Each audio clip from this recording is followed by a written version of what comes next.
Короче, я уже поразмораживал как-то зимой свой водопровод. И решил сделать вот так. Вот у меня есть такой утеплитель фольгированный, есть вот полиуретановый специально для трубы.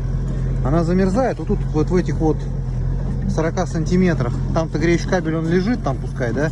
Но все равно земля, конечно, если мороз долговременный, то она схватывается. Поэтому я вот в этом году стал, вот у меня вот такой остался сам с объект. Я вот такой просто вот кусочек ставлю метровый, чисто чтобы в земле торчал.